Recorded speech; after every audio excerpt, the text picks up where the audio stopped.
Mudah-mudahan teman-teman diberi kesehatan, rezeki yang luas dan barokah. Amin, teman-teman. Alhamdulillah pada pagi hari ini kita masih diberi kesempatan untuk bisa belajar bersama-sama dalam mata kuliah logika dan penalaran hukum, pada pagi hari ini. Yang mana pada pagi hari ini teman-teman saya akan fokus pada dasar-dasar hermeneutika hukum. Kenapa saya bikin hermeneutika hukum?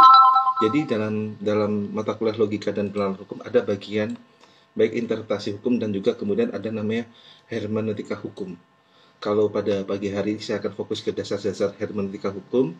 Minggu depan kita akan berbicara mengenai kemudian penerapan hermeneutika hukum di dalam praktek persidangan pengadilan negeri, pengadilan agama, dan juga petun. Yang perlu teman-teman ketahui bersama, baik sebagai ahli hukum, baik itu advokat, hakim, jaksa, polisi, mereka akan menggunakan interpretasi hukum, konstruksi hukum, dan juga hermeneutika hukum. Mengapa teman-teman ada yang menggunakan hermeneutika hukum dan juga ada yang menggunakan kemudian konsepnya itu ada konstruksi hukum atau interpretasi hukum? Tujuannya yakni agar bisa menemukan kebenaran hakiki di dalam praktek persidangan. Kita sebagai orang hukum, konsultan hukum, paralegal, ataupun kita yang bergerak dalam bidang hukum, teman-teman, kita tidak terlepas bagaimana kita bisa menafsiri pasal-pasal undang-undang, konteks yang ada untuk bisa menemukan kebenaran hakiki. Karena kebenaran hakiki bisa ditemukan di balik kebenaran hakiki, kebenaran yang betul-betul kebenaran itu bisa ditemukan dalam konsep hermeneutika hukum ataupun dalam konstruksi hukum, teman-teman. Oke, kita mulai, teman-teman. Assalamualaikum warahmatullahi wabarakatuh. Bismillahirrahmanirrahim. Alhamdulillah salatu wassalamu ala alihi khairul anam.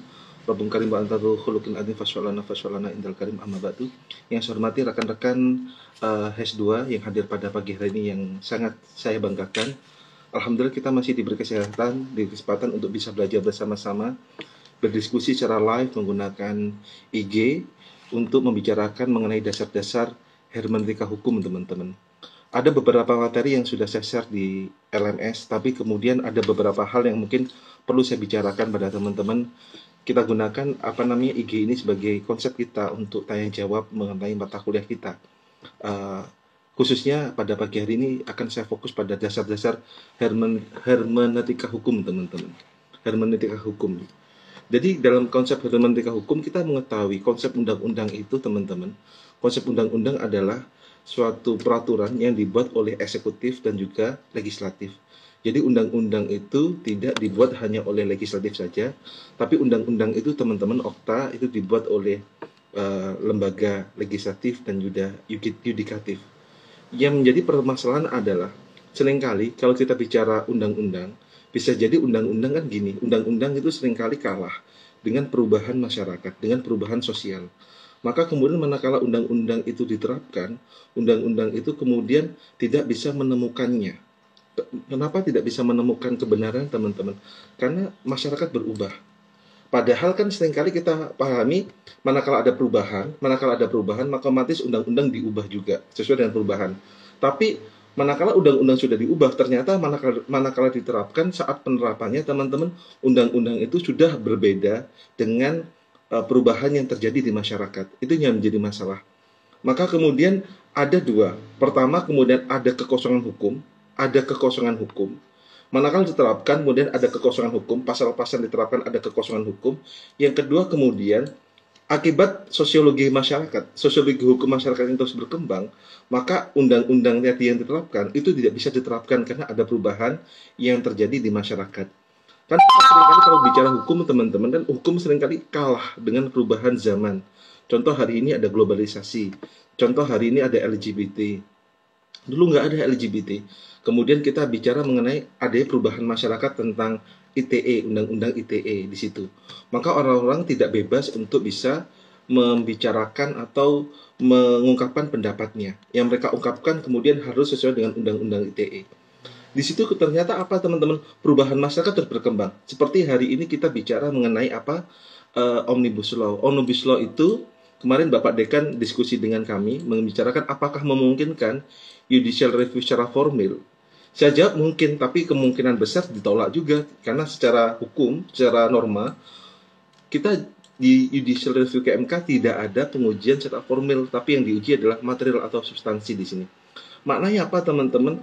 Undang-undang kan kaku di sini, tapi kemudian yang kita pahami karena perubahan zaman yang membutuhkan untuk perizinan atau perubahan judicial review secara formil itu dibutuhkan. Contoh di sini adalah adanya undang-undang ITE. Jering kena karena kasus ungkapan di Twitternya Jering atau IG-nya Jering yang mengungkapkan bahasanya Jering itu ungkapan yang ditulis Jering waktu itu adalah ID, Ikatan Dokter Indonesia itu kacung WHO. Ungkapan itu kemudian diajukan atas undang-undang ITE, spesialisnya, dan kemudian Jering kena undang-undang tentang ITE di hukuman tersebut. Tapi kalau kita telisik lebih jauh, apakah ID itu termasuk suku, agama, ras, dan antar golongan, itu yang masih belum ditemukan, teman-teman. Maka maknanya undang-undang ITE pun perlu diubah di sini agar kenapa itu tidak menjadi bola karet atau tidak menjadi kemudian orang-orang semua kena di sini. Makna yang saya tangkap adalah pemaknaan mengenai undang-undang ITE, baik jaksa, baik pengacara, baik polisi, dan baik hakim memerlukan ilmu, yakni adalah interpretasi hukum dan juga ilmu yang dinamakan dengan hermeneutika hukum, teman-teman. Itu, langsung kita pada materi kita, teman-teman. Karena kita bicara aplikasi, hukuman bicara aplikasi penerapannya di undang-undang di situ, penerapan di masyarakat. Maka kemudian, apa sih yang disebut dengan hermeneutika hukum itu? Hermeneutika itu berasal dari Hermes, bahasa dewa, artinya atau yang di bahasa Yunani itu Hermes adalah dewa yang menggunakan penyampai pesan dari dewa Zeus. Maka Hermes ini teman-teman, dia itu mendapatkan berita dari langit dan kemudian dia menafsirkan pada bumi. Karena bahasa langit disampaikan pada bahasa bumi itu kan berbeda di situ penerapannya. Maka Hermes ini kemudian sebagai penafsir. Sama halnya kemudian Hermes ini menjadi ilmu baru di dalam kita bicara mengenai ajaran agama, lontar, kemudian filologi, naskah-naskah kuno, itu perlu diterjemahkan di dalam masyarakat. Dan itu masuk dalam hermeneutika. Maka hermeneutika itu tidak hanya bidang hukum, teman-teman, termasuk dalam bidang filsafat, termasuk bidang naskah kuno, lontar, sejarah itu. Yang mana hermeneutika ini, teman-teman, adalah mengartikan, menafsirkan, dan menerjemahkan, dan juga bertindak sebagai penafsir di sini. Yakni hermeneutika itu adalah mengartikan, menafsirkan, dan menerjemahkan untuk mencari kebenaran hakiki, teman-teman. Kebenaran hakiki dari suatu teks atau norma. Kalau kita kalau kita bahasa Al-Quran namanya tafsir hadis. Tafsir hadis, memahami apa substansi dari ayat-ayat ahkam, itu adalah menggunakan ilmu hermeneutika juga. Termasuk kita ada namanya prasasti, kita ada daun lontar, kan lontar itu ada tulisannya, teman-teman, sejarah. Kemudian ada juga kitab-kitab suci. Kan itu kitab suci adalah bahasa langit. Bagaimana kitab suci itu bisa diterapkan di masyarakat? Kayak dewa Hermes tadi itu sebagai menerjemahkan penafsir dari makna-makna yang terjadi di dalam masyarakat, teman-teman. Namanya hermeneutika, ilmunya namanya. Maka hermeneutika itu adalah perspektifnya itu merupakan aliran filsafat, teman-teman. Mengapa ada hermeneutika? Karena aliran filsafat itu, karena hermeneutika itu bagian dari filsafat yang mempelajari kebenaran hakiki dari suatu kasus, dari suatu norma, dari suatu teks. Yang dicari itu adalah kebenaran hakiki. Objeknya apa? Kan hermeneutika perlu subjek sebagai penafsir dan juga objeknya. Objek hermeneutika ini bisa jadi naskah-naskah kuno atau filologi, bahasa filologi. Kan kita tahu naskah-naskah kuno, kitab-kitab suci kuno atau bahasa kitab kuningnya itu perlu penerjemahan, perlu penafsiran. Yang mana naskah kuno itu yang kita dapat kan tidak serta-merta bisa kita tafsirkan, teman-teman. Memerlukan ilmu baru, yakni hermeneutika. Apa maksud dari penulis tadi? Itu naskah-naskah kuno objeknya. Kemudian lontar, peristiwa, teman-teman, pemikiran, dan juga wahyu atau kitab suci itu memerlukan hermeneutika hukum, teman-teman. Apalagi kita ada ilmu hukum. Ilmu hukum kan kita juga mikirkan masalah hukum. Hermeneutika hukum itu melihat, menafsirkan, menerjemahkan apa substansi hakiki dari doktrin, dari norma, dari peraturan perundang-undangan di sini. Baik itu juga bisa menjadi asas-asas hukum. Apa substansi dari apa hukum tadi itu? Itu hermeneutika, teman-teman, yang berkembang hingga hari ini di situ. Mengapa ada hermeneutika? Agar bisa melakukan interpretasi hukum secara luas. Kalau kita interpretasi hukum, sering dikali adalah interpretasi itu adalah tentang itu, teman-teman, tentang interpretasi hukum cuma lihatnya norma, lihatnya cuma peraturan, apa yang diucapkan kata-kata, apa yang diucapkan oleh pasal-pasal. Yang kita bicara pengertian adalah positivisme hukum, apa yang dikatakan oleh undang-undang itu yang digunakan, baik metodologi heteronom dan juga otonom. Sedangkan kalau kita bicara hermeneutika hukum, teman-teman, tidak cuma bicara mengenai pasal-pasal, tapi bicara mengenai mengapa undang-undang tadi itu, peraturan tadi dibuat, apa substansinya, bagaimana sejarahnya, dan bagaimana penerapannya. Dan juga di dalam hermeneutika hukum dilihat bagaimana tafsir dari pelaksana undang-undang. Pelaksana undang-undang. Jadi hermeneutika gak cuma bicara itu, teman-teman. Tidak cuma bicara norma. Hermeneutika hukum lebih luas. Karena kan tekniknya ada gunakan interpretasi hukum, ada yang gunakan hermeneutika hukum.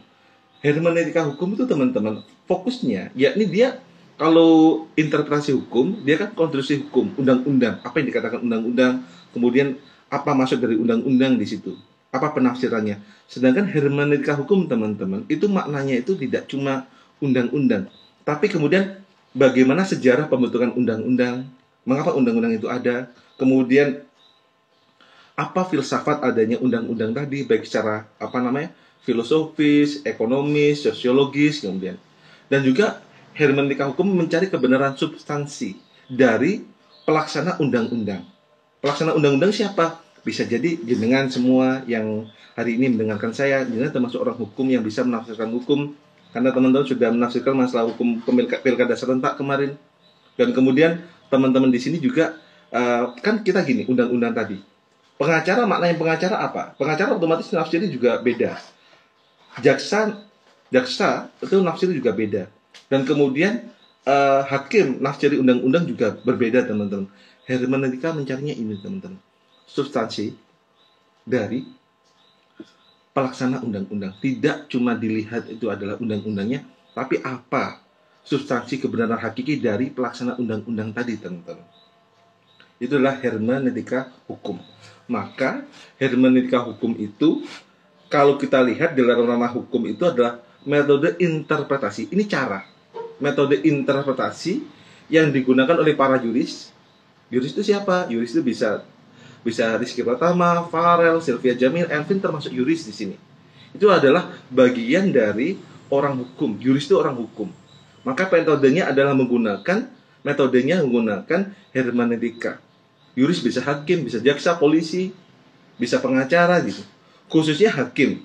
Karena kenapa? Karena teks-teks hukum atau pasal-pasal dalam perundang-undangan itu, baik dan itu sumber hukum jurisprudensi, maka hermeneutika itu menjadi patron hakim, hakim untuk bisa menemukan atau membangun, mengkonstruksi kebenaran hakiki dalam kasus in concreto di sini.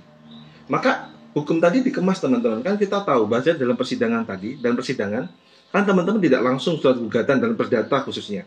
Perdata tidak langsung otomatis teman-teman setelah mengajukan gugatan, teman-teman langsung putusan. Kan enggak.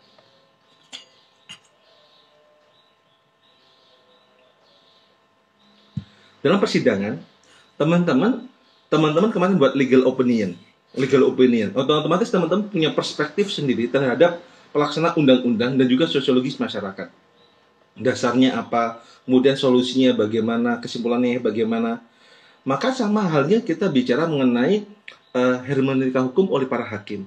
Hakim itu teman-teman, kan hakim tugasnya ya ini adalah mengkonstatir, mengkualifikasir, dan juga mengkonstituir.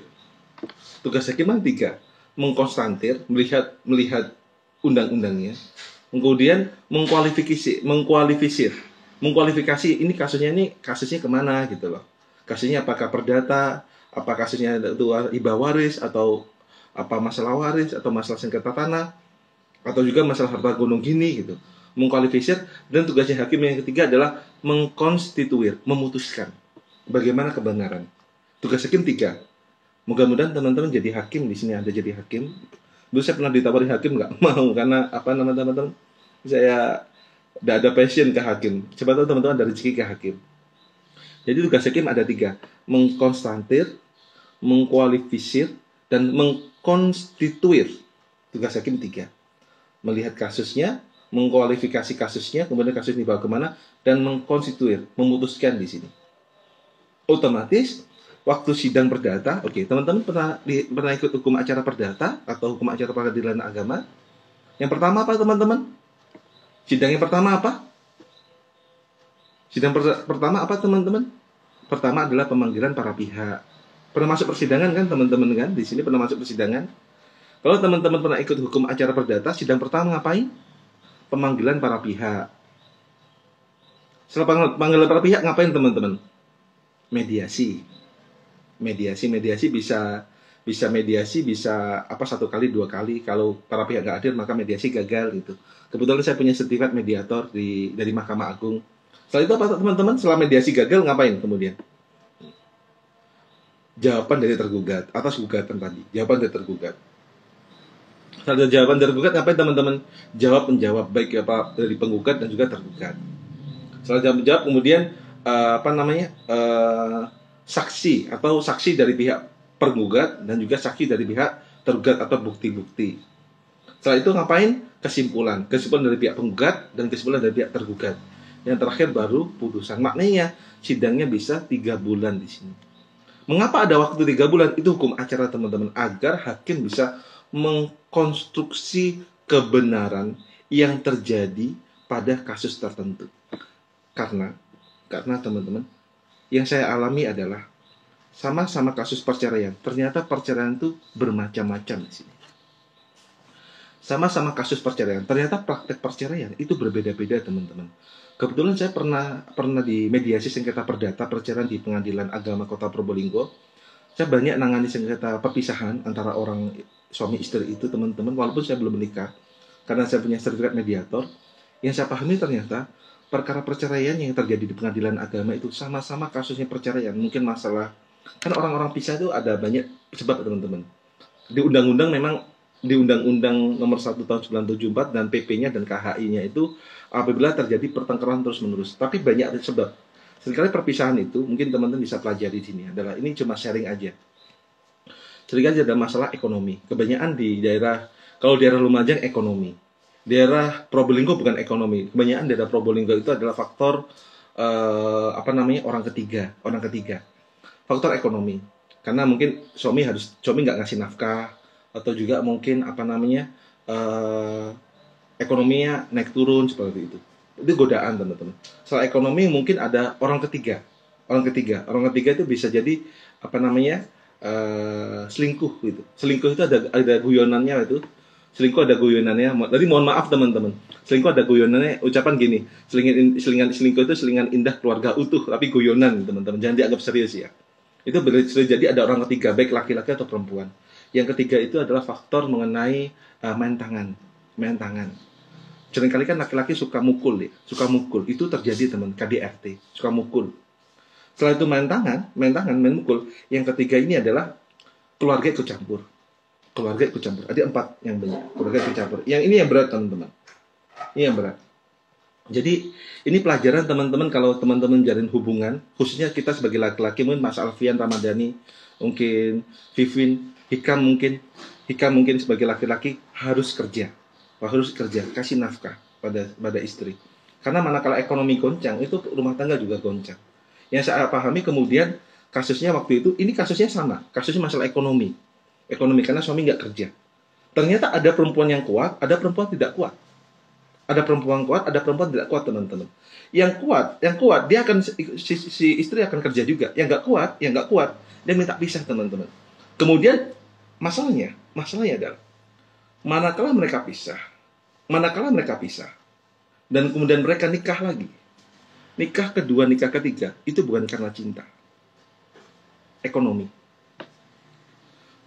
Maksud saya apa? Dia akan cari laki-laki yang lebih kaya daripada suaminya. Kebetulan, kebanyakan mereka kemudian pisah lagi. Banyak mereka pisah lagi. Jadi saya pernah nemu itu orang cerai itu, orang pisah itu teman-teman. Dia nikah, pisah, kemudian dia nikah lagi, pisah lagi. Mediatornya saya lagi. Kok bisa pisah lagi? Karena faktor ekonomi. Dan dia cerita perempuan tadi itu, mungkin ini ada perempuan yang dengarkan saya mohon maaf. Ini adalah pengalaman saya itu. Yang mana kemudian prakteknya adalah banyak orang pisah kemudian nikah lagi itu tergantung ya kasusnya apa. Terjadi banyak kemudian mereka pisah lagi. Faktor ekonomi. Maka ekonomi teman-teman harus kuat di sini. Nafkah batin Bapak biasanya kurang terpenuhi. Ya, nafkah batin itu apa ya? Nafkah batin itu Mas Alfian relatif ya. Nafkah batin relatif. Kadang-kala nafkah batin itu kadang-kala tidak cuma hubungan suami istri aja, tapi nafkah batin bisa jadi kasih sayang, perhatian. Nafkah batin Mas Alfian kasih sayang, perhatian. Maka Mas Alfian sama pasangannya jangan cuek. Say hello. Kalau cinta itu ungkapkan cinta Mas Alfian. Ternyata tuh saya baru menemukan perempuan-perempuan curhat sama saya itu pada dasarnya dia itu suami saya nggak pernah ungkapkan cinta Pak, tapi nafkah terus. Ternyata perempuan itu ingin tahu bahwasanya suaminya itu betul-betul cinta itu ungkapan cinta. I love you. Jadi ungkapan I love you, I miss you, I need you itu penting sekali teman-teman. I love you, I miss you, I need you. Itu ya. Kemudian main pukul, yang terakhir kemudian adalah orang tua ikut campur. Ternyata kasus ini berbeda-beda. Kasusnya sama, penerapan setiap orang itu berbeda-beda karena kronologis masalah itu beda-beda teman-teman. Maka kemudian saat saya menyelesaikannya, alhamdulillah bisa rujuk ya, bisa damai. Yang saya temukan kemudian yang bisa nyatukan adalah anak di situ. Pelajarannya teman-teman hakim itu mengkonstruksi suatu permasalahan, teman-teman. Mengkonstruksi suatu permasalahan itu tidak langsung, tapi adalah dengan bertahap-tahap. Selangkali apa yang diucapkan penggugat mungkin kan kalau di Pengadilan Agama Kota Probolinggo ada cerai gugat yang diajukan istri.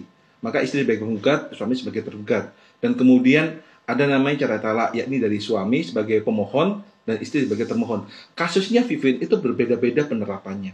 Karena orangnya berbeda. Dan bukti-buktinya itu juga berbeda-beda. Maka kemudian sidang itu dibuat agak lama teman-teman. Sidang itu dari sidang pertama sampai putusan itu bisa 3 bulan, 4 bulan. 3 bulan, 2 bulan bisa putus kalau orangnya hadir terus. Tapi kalau orangnya nggak hadir, itu bisa 4 bulan, bisa 5 bulan, 6 bulan maksimal. Itu pun bisa banding, bisa kasasi. Maknanya kita adalah hakim yuris itu mengkonstruksi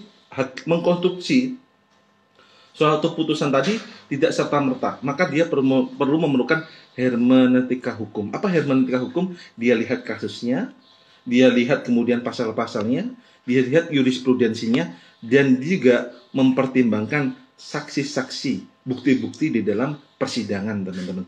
Itu merupakan hermeneutika hukum. Maka debat hukum itu adalah di persidangan, bukan di layar televisi, teman-teman. Karena bukti-bukti konkret bisa ada di persidangan. Itu yang saya alami. Itu yang sengketa pernikahan. Bagi sengketa waris pun sama, teman-teman. Sengketa waris pun sama.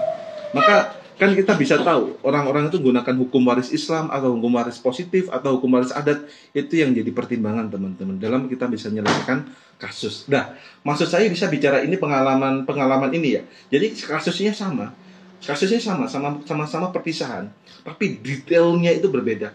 Seni menyelesaikannya itu udah berbeda. Maka Mas Alfian, hermeneutika itu adalah bicara seni penyelesaian hukum, legal problem solving. Hermeneutika itu seni, teman-teman. Bagaimana seni kita bisa menyelesaikan hukum. Legal problem solving itu ada karena kita banyak mengetahui normatifnya, kasus konkretnya di masyarakat, dan juga kemudian bagaimana kita bisa membangun untuk penyelesaian suatu kasus tadi. Itu adalah hermeneutika hukum, teman-teman. Itu Mas Alfian. Maka ini Mas Alfian jangan suka mukul pada pasangannya, Mas Alfian. Jangan. Cinta itu, Mas Alfian kalau suka sama perempuan diungkapkan, jangan cuma dipendam itu. Jangan cuma dipendam. Itu pelajarannya, teman-teman. Jadi pelajarannya di dalam ilmu pernikahan itu ya kasih sayang perlu diungkapkan. Ya perhatian lah. Perlu me time bersama dengan, kalau udah punya anak, perlu me time waktu bersama dengan istri untuk jalan-jalan untuk apa. Saya rasa itu bagus untuk saling saling ada silaturahmi, atau saling kasih sayang antar suami istri itu perlu, teman-teman. Karena yang saya temui di dalam persidangan, di pengadilan gitu. Jadi itu seringkali faktor ekonomi. Tapi ternyata waktu saya dalami tidak cuma faktor ekonomi, teman-teman. Tidak cuma faktor ekonomi. Seringkali perhatian itu perlu.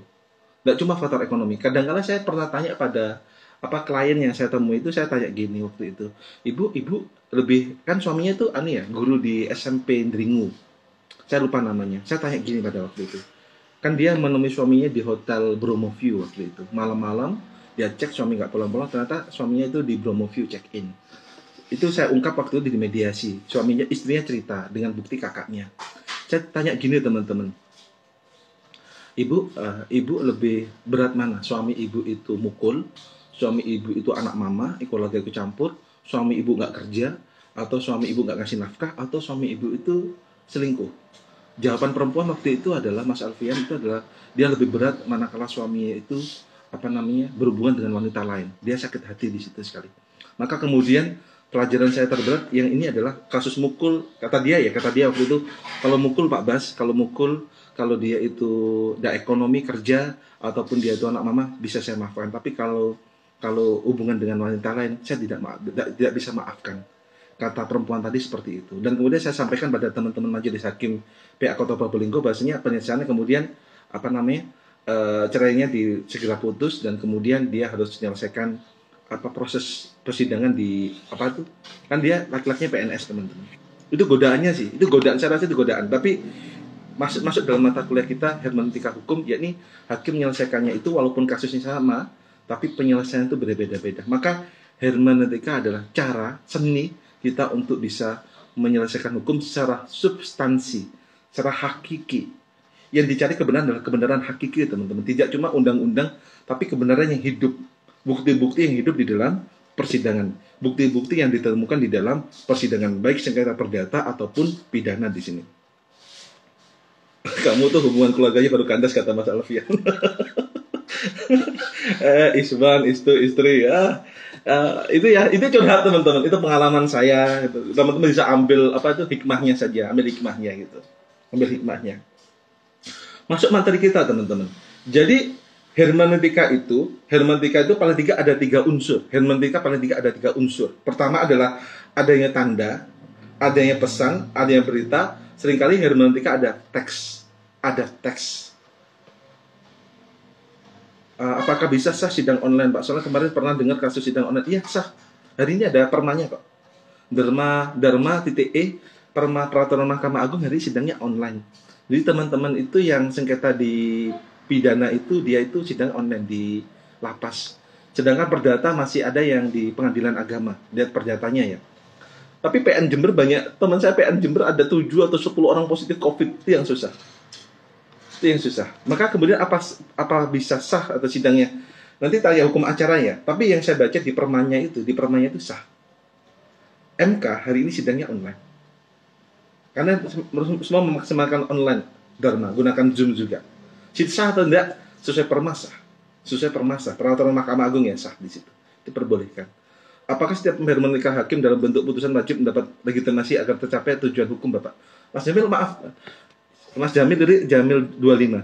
Apakah setiap hermeneutika hakim dalam bentuk putusan wajib mendapat legitimasi agar tercapai tujuan hukum, Pak? Tujuan hukum kan untuk keadilan. Tujuan hukum itu keadilan, dan tujuan hukum itu juga untuk mencapai kemanfaatan dan juga asas sidang cepat di situ. Tapi itu Mas Jamil prakteknya ini waktu manakala sidang dibangun, hakim langsung memutuskan. Hakim itu Mas Jamil perlu waktu 2 minggu untuk memutuskan, untuk pertimbangan. Jadi teman-teman hakim ada 3 ya. Teman-teman hakim di pengadilan ada 3. Teman-teman hakim itu kemudian manakala memutuskan, dia akan butuh waktu hampir 2 minggu atau 1 minggu untuk memutuskan. Pertimbangan-pertimbangan terjadi. Dan itu putusan tidak pernah terlepas dari berita acara persidangan, Mas Jamil. Berita acara persidangan. Yang mana berita acara persidangan itu sudah menjadi jurisprudensi kalau sudah inkrah. Maka kalau Mas Jamil bertanya tentang keputusan wajib mendapat legitimasi apa saya nggak tahu, tapi prakteknya adalah wajib itu hakim gunakan hermeneutika ilmu. Ini hermeneutika itu cara atau metode untuk bisa mencari kebenaran hakiki selain konstruksi hukum, selain interpretasi hukum. Kalau interpretasi hukum kan maknanya yang dicari itu adalah metodenya adalah apa yang dikatakan undang-undang. Sedangkan hermeneutika ini menggali kebenaran hakiki dengan cara kemudian caranya bisa menjadi apa sejarah dari pembentukan undang-undang tadi, kemudian bagaimana penerapan undang-undang tadi di masyarakat, dan juga perspektif pelaku baik jaksa, hakim, pengacara, hakim, polisi tentang sengketa tadi. Maka hermeneutika ini metode, Mas Jamil, metode hakim, metode pengacara, metode jenengan sebagai orang hukum bisa membuat legal opinion itu cara aja. Seperti kan kita bisa metode penafsiran, bisa metode Islam, metode teks di situ. Cara. Maka kemudian ya saya putusan tadi itu, putusan kalau sudah sah inkrah, kan kita bicara kemarin putusan hakim terdahulu kan bisa menjadi jurisprudensi, teman-teman. Itu menjadi dasar putusan hakim setelahnya. Itu maka menjadi bagian juga metode hermeneutika hukum. Oke, itu ya yang saya jawab. Mungkin teman-teman kalau ada tanya silakan. Lanjut materi saya.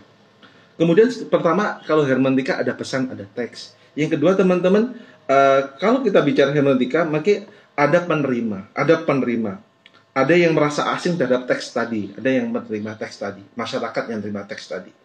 Yang ketiga, yakni adanya pengantara atau perantara untuk bisa memberikan informasi tadi, teman-teman, yakni undang-undang tadi bisa diberikan pada masyarakat. Itu perantara, itu dalam pemikiran dari Wisman, teman-teman, mengenai hermeneutika. Maka kemudian hermeneutika mempunyai 7 makna. Hermeneutika itu mempunyai 7 makna, teman-teman. Pertama apa? Pertama yakni teori mengenai tafsir kitab-kitab suci. Teori tentang tafsir kitab-kitab suci, baik itu Alkitab, baik itu Al-Quran, baik itu adalah Injil, Taurat, itu adalah tafsir tentang kitab-kitab suci. Kedua yakni adalah metode filologi. Metode filologi itu yakni adalah metode untuk menafsirkan naskah-naskah kuno. Jadi kayak kita ada Pancasila, kan Pancasila itu nggak salah diambil dari kitab di zaman Majapahit, kitab apa teman-teman, lupa ya saya, Arjuna Wiwaha apa ya, atau Sutasoma ya. Kan kitab-kitab di kerajaan tadi kan itu termasuk dalam mata kuliah filologi atau penafsir kitab-kitab kuno.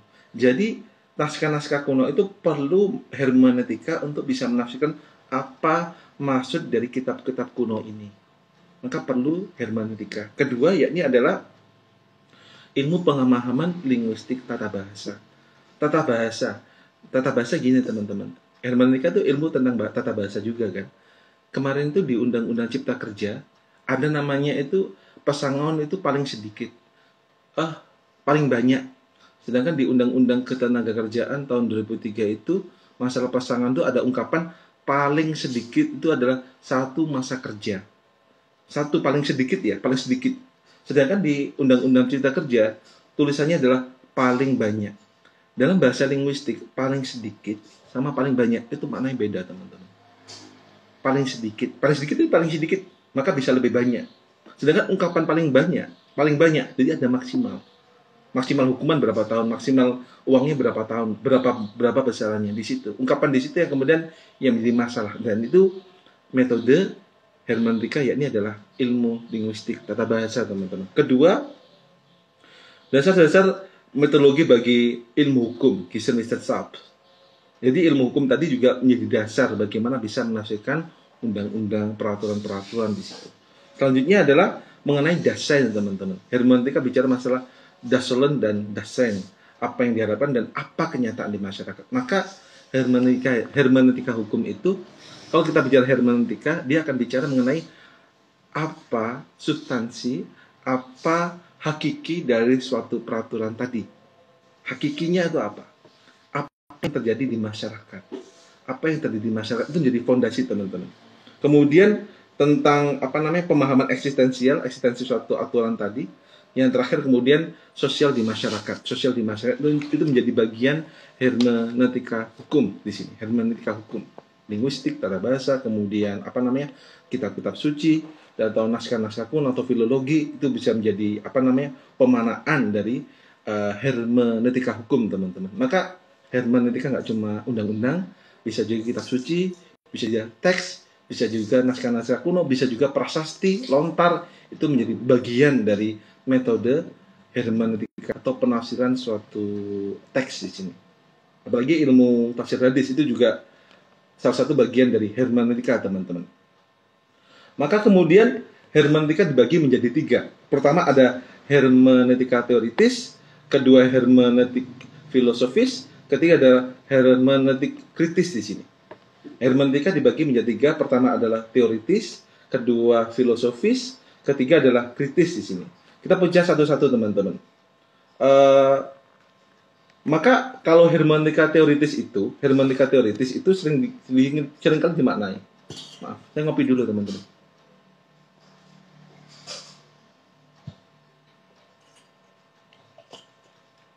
Mohon maaf ya, teman-teman, saya sambil ngopi.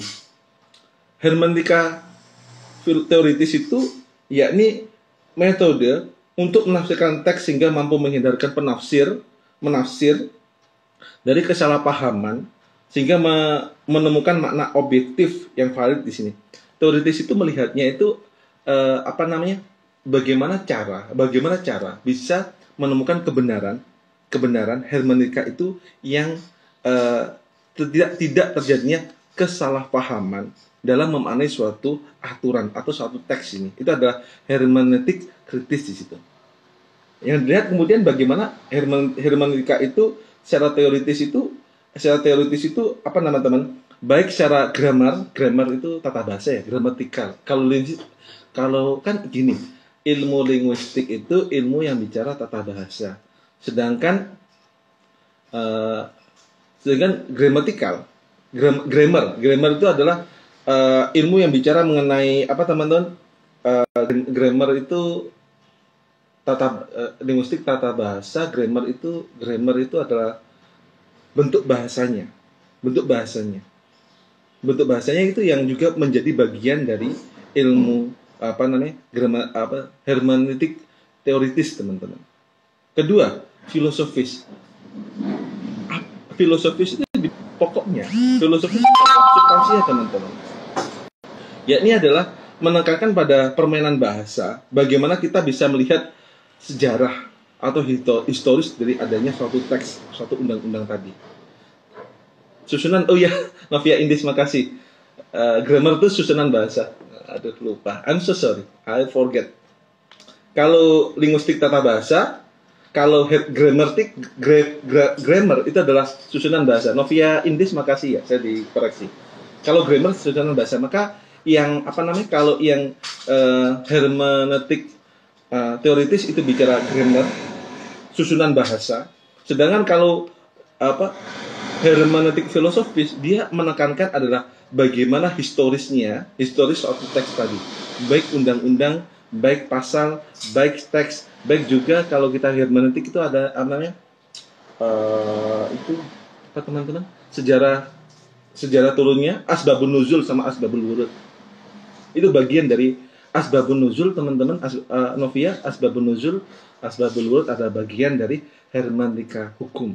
Apa sejarah adanya ayat tadi? Apa sejarah adanya undang-undang tadi? Itu merupakan bagian dari hermeneutika filosofis.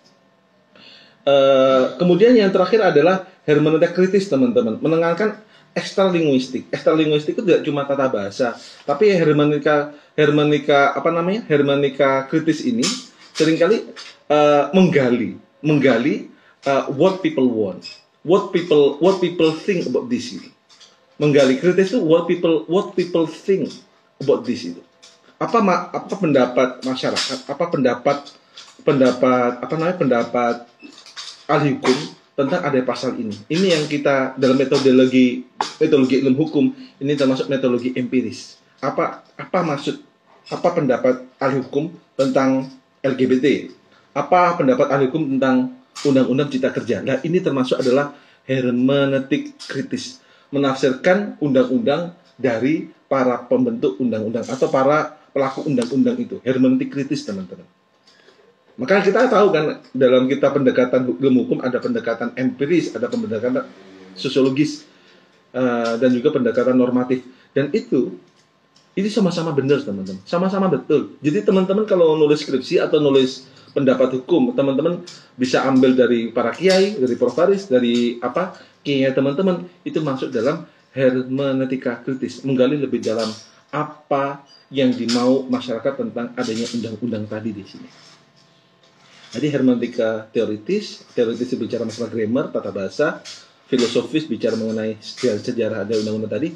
Ketiga, kritis. Kita menggali kebenaran hakiki, menggali pendapat masyarakat tentang adanya pasal, adanya kebenaran yang dibangun oleh masyarakat tentang suatu hal. Yang itu adalah hermeneutika kritis, teman-teman. Karena kita tahu para hakim kan berperan penting untuk para hakim berperan penting untuk menggali kebenaran. Ya, karena kita kan orang hukum. Orang hukum muaranya di persidangan.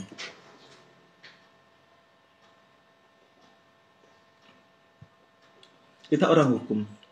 Hukum itu kita temukan di dalam persidangan, teman-teman. Kebenaran kita temukan di dalam persidangan. Maka yang menjadi dewa itu adalah hakim. Para hakim menjadi dewa. Maka seringkali dimaknai adalah judgment law, hakim sebagai penemu hukum. Maka di undang-undang kehakiman itu di tahun 2009 nomor Undang-Undang 48 pasal 5 itu diterangkan bahasanya hakim Mahkamah Agung, hakim Mahkamah Konstitusi harus menggali kebenaran-kebenaran yang terjadi di masyarakat. Maka sering dimaknai adalah hakim limit law, hakim sebagai penemu hukum, teman-teman. Maksud saya di sini adalah bagaimana hakim itu tidak mendapatkan kesesatan untuk bisa menafsirkan suatu undang-undang. Kan seringkali kita kalau bicara teks-teks hukum, seringkali kan kita kan misinformasi atau mislead. Mislead itu salah menafsirkan, teman-teman. Salah menafsirkan. Maka hakim untuk menemukan substansi dari hukum tadi, makna hakiki dari teks tadi, maka tidak salah menggunakan perkara in concreto, perkara yang hari terjadi. Perkara yang hari terjadi, teman-teman. Maksud saya adalah agar hakim tidak salah menafsirkan sesuatu, agar para hakim tidak menggunakan penafsiran yang ambigu, tidak salah tafsir, maka menggunakan hermeneutika hukum, menggali hukum di situ, agar sesuai dengan hukum in concreto, hukum yang hari ini konkret yang terjadi, yang dihadapi di situ. Kan sekali lagi, teman-teman, kasusnya sama, penyelesaiannya berbeda. Contoh gini, Farel, Novia Indi, Sylvia Jamila, Dovir Nainawa punya masalah sama, tapi penyelesaian bisa jadi berbeda. Kenapa kok berbeda? Karena watak orang berbeda, pikiran orang berbeda, pendekatan pun berbeda, teman-teman. Pendekatan pun berbeda. Maka maksud saya adalah kita orang hukum perlu ilmu komunikasi. Kita orang hukum perlu ilmu komunikasi, teman-teman. Apa maksud ilmu komunikasi itu? Permasalahan hukum seringkali kan miskomunikasi. Perdata miskomunikasi. Kasus pidana seringkali kan juga bisa diselesaikan dengan komunikasi, teman-teman. Kadang-kala kita sebagai ahli hukum perlu belajar ilmu komunikasi. Ilmu komunikasi itu adalah bagaimana cara kita itu agar menyetarakan kita dengan orang lain. Itu adalah ilmu komunikasi. Contoh, kalau teman-teman agar bisa mendapatkan proyektil, dapat gitu kan. Kan teman-teman harus contoh gini, teman-teman pendekatan pada perempuan yang teman-teman sukai, kan teman-teman harus meneliti apa yang disukai perempuan tadi. Apa hobinya perempuan tadi yang teman-teman sukai. Maka manakala teman-teman itu berbicara, menyeimbangkan pemikiran teman-teman tadi dengan orang-orang yang teman-teman sukai tadi. Contoh dia suka jalan-jalan. Teman-teman juga menyeimbangkan. Jadi komunikasi itu menyetarakan. Oh, saya suka jalan-jalan juga, kemana gitu. Itu nyambung, teman-teman. Maka kalau teman-teman punya ilmu komunikasi ini, teman-teman banyak berhasilnya. Maka lihat lawan bicara. Kalau teman-teman lawan bicara kiai, teman-teman harus menyetarakan. Kalau orang kecil, teman-teman juga menyetarakan. Jangan bicara. Ilmu komunikasi itu orang kecil, teman-teman bicara tinggi. Nggak nyambung, teman-teman. Setarakan dengan cara berpikir orang-orang yang teman-teman hadapi. Maka ilmu komunikasi itu menjadi penting untuk kita sebagai orang hukum itu untuk bisa promosi, untuk bisa menangkan kasus, atau juga untuk menjalin relasi. Pendekatan sosialis itu, Pak. Iya, bisa jadi pendekatan sosialis, Mas Alfian. Jadi pendekatan tadi menyetarakan apa yang kita punya, apa yang kita pahami dengan orang lain. Apa yang kita pahami dengan orang lain. Jadi kalau itu bisa setara, itu bisa, oh gitu, kena kan teman-teman. Maksud saya kena itu proyek gampang kena. Jadi kalau teman-teman pendekatan pada sesuatu, lihat orang-orang tua itu, orang-orang tua akan bicara pada beberapa hal. Pertama, mereka akan bicara pengalaman. Kedua, mereka akan bicara hobi. Ya, orang tua ya, teman-teman ini bisa teliti. Kalau bicara sama orang tua, mereka akan bicara pengalaman hidup. Kedua, mereka bicara hobi. Ketiga, karena mereka bicara anak. Hindari bicara di luar ini, teman-teman. Tidak nyambung. Tidak nyambung nih. Karena kalau teman-teman bicara masalah sama orang tua ya, Anda bicara masalah apa namanya, pengalaman hidup, mereka pasti akan cerita kegagalan, kesuksesan, kemudian hobi teman-teman. Kalau ketemu orang besar, dan Anda diberi waktu mungkin 3 menit, 2 menit, atau 1 menit bicara sama orang-orang besar, teman-teman biar bisa dekat dengan mereka, caranya cuma satu, lihat apa hobi mereka. Contoh, kalau hobi bicara sama Prof. Haris, teman-teman berbicara masalah buku, masalah usul fikih, nyambung, langsung nyambung. Oh iya, kamu suka usul fikih juga ya? Oh iya, kita juga sama-sama belajar. Oh iya, saya pernah mondok di Mahat Ali Sukorojo Situbondo. Nyambung teman-teman, karena apa, pengalaman sama, hobinya sama. Nah, teman-teman bicara dengan orang-orang besar, bicara bola atau bicara apa namanya yang dia tidak sukai, nggak nyambung teman-teman. Maka konsepnya adalah kita sebagai orang hukum ya juga perlu ilmu komunikasi untuk apa? Untuk bisa menyetarakan, untuk bisa legal problem solving, untuk juga bisa promosi, untuk kita bisa membangun silaturahmi. Relasi teman-teman, yang saya pahami dalam ilmu komunikasi adalah menyetarakan pemahaman kita dengan pemahaman orang lain. Bisa jadi itu hobi, bisa jadi itu pengalaman hidup, bisa jadi kalau orang tua itu apa anak-anak mereka, itu pasti mereka suka. Teman-teman bicara politik, aduh nggak nyambung nanti, pecah itu, silaturahmi pecah, karena politik kan like and dislike. Tapi kalau bicara masalah pengalaman, hobi, wah, Pak, hobinya apa gitu? Sama Pak Mahfud bicara mengenai apa namanya tentang hobi beliau makan soto Madura. Wah, nyambung teman. Oh iya, saya juga makan soto Madura. Sama Pak Sandiaga Uno bicara masalah jalan-jalan. Wah, bicara sama saya bicara kopi. Wah, saya suka kopi. Sama kopi apa? Kopi Robusta, Arabica gitu. Itu nyambung teman-teman. Oke, kembali pada pertanyaan Mas Jamil. Bagaimana keberhasilan dalam hermeneutik atas pembuktian terbalik guna mendapat kebenaran Bapak? Oke, makasih Mas Jamil pertanyaannya.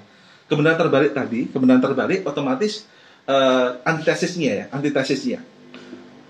Keberhasilan hakim di sini kembali lagi Mas Diri. Hakim tadi saat dia memberikan hermeneutika hukum, kan dia akan menggali kebenaran yang terjadi di dalam persidangan. Maksudnya adalah manakala dia itu adalah bentuknya keadilan, kebenaran, kan kebenaran tadi yang terbangun di dalam persidangan teman-teman, proses ya. Bisa jadi maknanya Mas Jamil saat dia membangun proses kebenaran tadi, itu mereka tidak bisa menemukan, bisa jadi. Karena kenapa? Karena mengapa teman-teman? Bisa jadi konsepnya itu kebenaran terbalik digunakan, bisa jadi orang yang kalah tadi, orang kan kalau di dalam persidangan kita bicara kalah menang teman-teman, kita bicara kemudian mengenai win and lose kebenaran. Tapi hakimnya wajib memutuskan. Maka kemudian kebenaran terbalik tadi digunakanlah itu di dalam baik itu sidang banding dan juga kasasi. Maka tidak ada kebenaran absolut. Bisa jadi itu salah, bisa jadi itu menang di dalam persidangan. Namun Mas Jamil di sini adalah hakim adalah tetap berusaha mencari kebenaran, baik itu dengan kebenaran terbalik atau dia menggunakan hermeneutika hukum tadi, pembuktian terbaliknya tadi. Tapi otomatis yang dilihat adalah apa? Saksi-saksi di dalam persidangan, kemudian proses di dalam persidangan. Maka proses dalam persidangan Mas Diri itu adalah pegang kendali, jangan tergesa-gesa. Pegang kendali. Yang saya pelajari di mediator itu pegang kendali, jangan tergesa-gesa. Jangan ambil kesimpulan itu tergesa-gesa. Beri waktu 1 hari, 2 hari, 3 hari. Memang kita kalau lebih cepat lebih baik ya. Ada yang ucapan lebih cepat lebih baik gitu. Tapi bagi perempuan itu lebih lama lebih baik mungkin. Guyonannya seperti itu. Maksud saya di sini adalah kalau kita terlalu tergesa-gesa, seringkali kita misleading. Misleading itu salah menafsirkan sesuatu. Karena ada hal-hal yang kita temukan di dalam waktu tadi itu, Mas Jamil. Maka Hakim berhasil nggak berhasil kan konteksnya itu kewajiban. Kalau dia tetap kalah, dia bisa banding, bisa kasasi. Tapi itu adalah tugas hakim.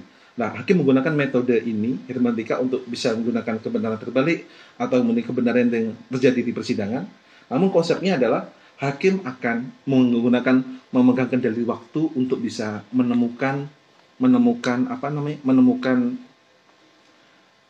kebenaran yang dia yakini. Kan maksud saya kenapa ada hakim tiga? Kan hakim tiga, majelis hakim tiga. Otomatis ini ada namanya komunikasi antar hakim, teman-teman. Penafsiran dari ketiga hakim, baik ketua majelis dan juga anggota majelis. Di dalam hakim MK ada 9, hakim Petun ada 3, hakim PN pun ada 3. Maka kan otomatis dari ketiga hakim ini, Mas Jamil, mereka akan punya penafsiran masing-masing. Mereka punya metode masing-masing menemukan sesuatu. Di situ kemudian disatukan penafsiran ini. Saya pernah menemukan hakim rekan majelis hakim itu beda penafsiran mengenai waris. Beda mengenai waris. Hakim satu itu uangnya, niatnya tanah dibagi. Hakim satunya lagi berpendapat nggak usah dibagi, tanahnya jual, uangnya dibagi di situ. Dan kemudian uangnya dibagi pada keturunannya, teman-teman. Ini ketiga hakim ini tujuannya untuk apa? Agar tidak ada penafsir tunggal. Kan iya kan? Kan hakim tidak ada satu. Ada 3 majelis hakim. Yang mereka punya penafsiran masing-masing, dan juga ada panitera yang menulis jalannya persidangan. Otomatis hakim akan lihat dari jalannya persidangan, teman-teman. Jadi dengan adanya panitera itu, politik yang dibangun di luar persidangan tentang adanya hakim main suap, hakim itu tidak adil, itu bisa terkurangi dengan adanya putusan dari hakim tadi. Iya kan? Putusan hakim kan sudah inkrah, itu teman-teman bisa baca nanti. Next, Mas Jamil. Next, teman-teman, saya terangkan kembali ya. Maka kemudian kita ada perbedaan dan ada kesamaan antara hermeneutika hukum dengan konstruksi hukum. Ada perbedaan dan juga kesamaan. Perbedaannya gini. Hermeneutika hukum perbedaannya itu adalah ajaran filsafat hukum tentang makna hakiki teks tadi, makna hakiki dari norma tadi, makna hakiki dari pasal tadi. Sedangkan konstruksi hukum, perbedaannya dengan hermeneutika hukum, teman-teman, yakni adalah metode penemuan hukum dengan cara menafsirkan teks hukum. Perbedaannya dia menafsirkan teks, kalau yang hermeneutika hukum mencari kebenaran hakiki dari sejarah, dari filosofi, dari teoritis. Kedua, yakni kalau kita bicara hermeneutika hukum, perbedaannya adalah metode penemuan hukum tentang cara interpretasi, caranya, metodenya. Sedangkan dalam konstruksi hukum dia menggunakan analogi hukum. Analogi hukum itu prosesnya. Analogi hukum proses analisisnya, teorinya, analogi hukum. Kemudian dalam hermeneutika hukum perbedaannya, teman-teman, hermeneutika hukum bicara mengenai teks sesuatu dapat berupa, teksnya bisa berupa pertama teks hukum, peraturan perundang-undangan, naskah kuno, kemudian peristiwa hukum, kemudian fakta-fakta hukum yang terjadi di persidangan, dokumen resmi negara, itu bisa masuk dalam hermeneutika hukum. Kemudian naskah-naskah hukum klasik, teman-teman, naskah hukum klasik, ayat-ayat al-ahkam dalam kitab-kitab suci, dan juga masalah kemudian hasil ijtihad para ulama, itu termasuk bagian dari hermeneutika hukum di situ. Sedangkan dalam konstruksi hukum, lingkupnya cuma bicara mengenai gramatikal, historis, dan juga sosiologis di sini. Sedangkan hermeneutika hukum lebih luas, ada teks, ada kitab suci, ada mengenai teman-teman, dokumen-dokumen resmi negara masuk dalam hermeneutika hukum. Sedangkan di dalam konstruksi hukum cuma bicara sejarah dan juga gramatikal, susunan bahasa, kata Novia Indis tadi. Sedangkan hermeneutika hukum perbedaan dengan konstruksi hukum, bicaranya yakni tentang cara penggunaan secara holistik, secara komprehensif. Holistik komprehensif maknanya secara luas, secara menyeluruh, teman-teman. Nggak cuma yang antara teks, konteks, dan kontekstualitas. Jadi hermeneutika hukum itu ada perbedaan dengan konstruksi hukum, yakni bicara mengenai penggunaan secara holistik dan komprehensif secara luas, baik teks itu undang-undang, konteks isinya, dan kontekstualitas penerapannya di masyarakat.